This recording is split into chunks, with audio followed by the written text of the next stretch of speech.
start by recapping what we have learned. All right. We have already learned what is AIS, and I think I'm like an old person trying to remind you again and again what is AIS, right? Hopefully by now you know what is AIS already. All right, it's Accounting Information System, which the purpose is to collect data, process, and transform it or process it to become a report. An accounting information system focuses specifically on the financial reports, means accounting, right? Accounts. And to achieve this AIS, all right, to achieve this objective, there is what they call few components, right?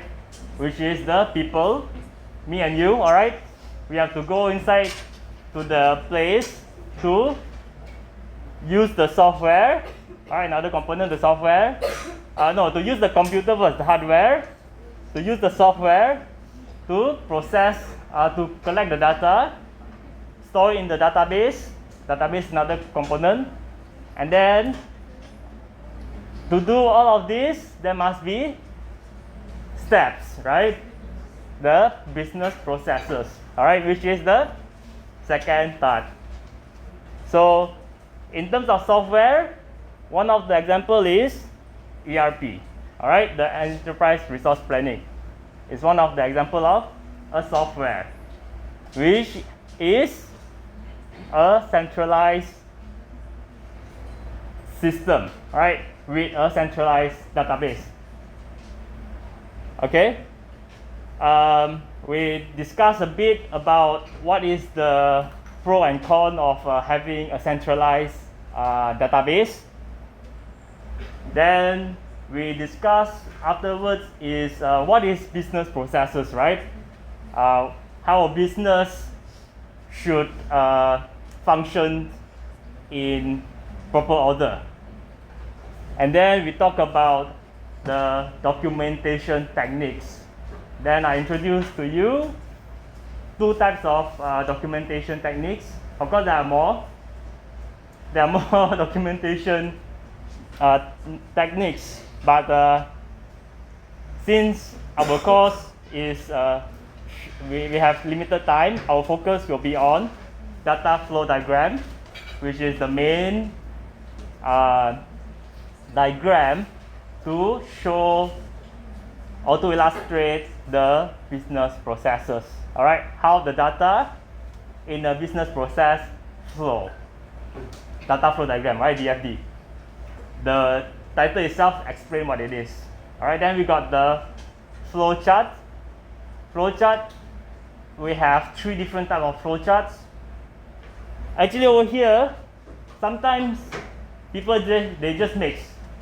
They mix document flow chart with process flow chart. They mix process flow chart with the system flow chart. You understand? In the narration, right? You look at the narration. Sometimes you will draw the document flow while you also draw the system flow inside a flow chart. If you ask me, is it correct or wrong? It depends on the company, all right? Once you go out from here, right? I mean, you go out and work. You go out, you go and work. This diagram, there's no standards to say that you are right or wrong. You understand? You will become the person to judge whether this diagram are right or wrong. Because the diagram purpose is to help you to do your work, or to help you to like tell other people, hey, you're new staff, you should follow these steps, right? You should go through these steps to operate the system, let's say, all right? There's a person, or maybe you're a new person, you go into the company, then they will show you the flow charts, or usually they will show you the flow charts on how to operate the system.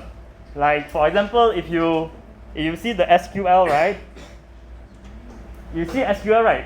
So they will show you how to maybe create a new customer, right? How to configure, create a new chart of account. Then there will be steps. Step 1 is like this, step 2 is like this. You can write in words, but sometimes you can also show it in the diagram. And the baseline is very clear. Data flow, you just focus on data. It means there's no decision making point.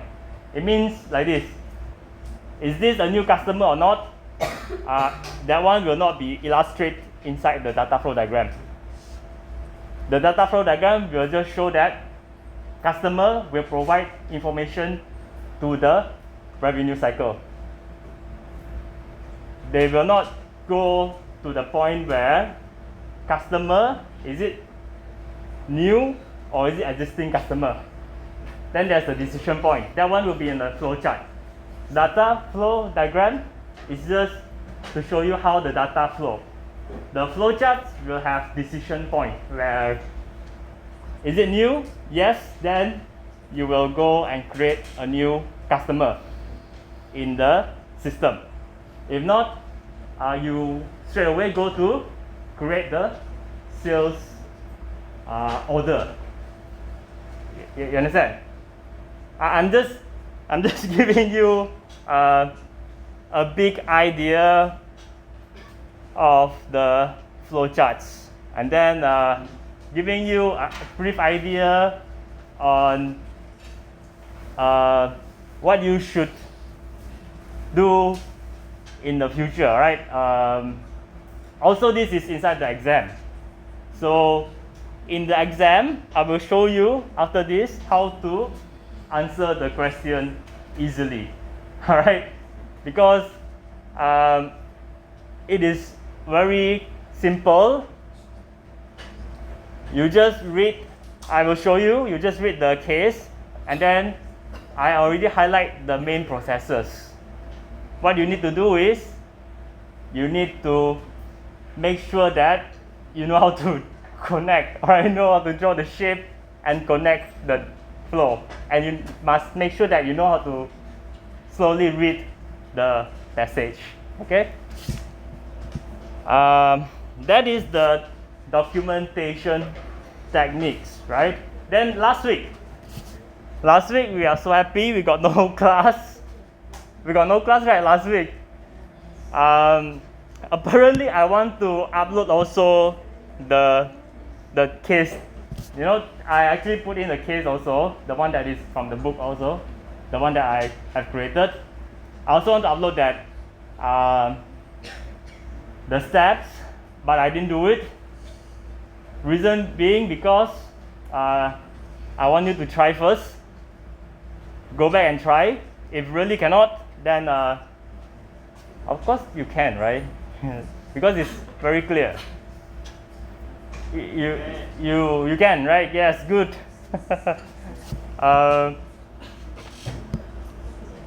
Last week is on the revenue, expenditure, and general ledger. All right, the 3 cycles. You know what I'm talking about? At the back there, I don't know. Shami, is it? Where's Shami?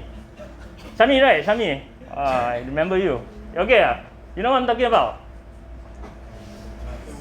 Yeah? No. Not really. You know what is business process cycle?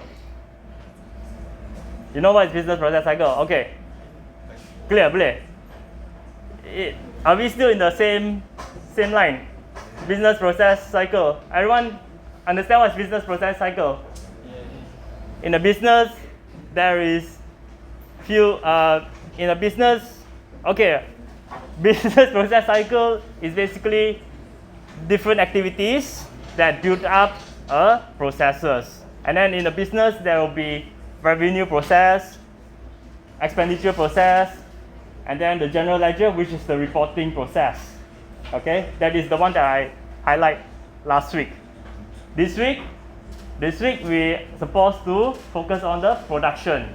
All right, production process, human resource management, and payroll process cycle.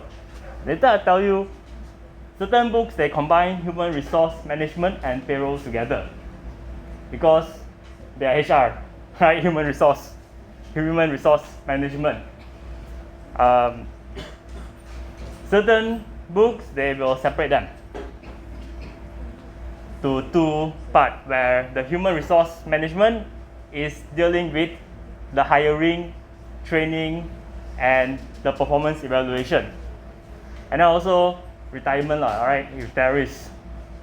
But the payroll will be on the HR. Payroll will be on paying the salary. Okay.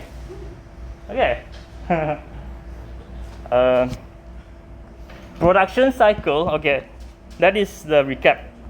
That's the recap. Let me just stop this.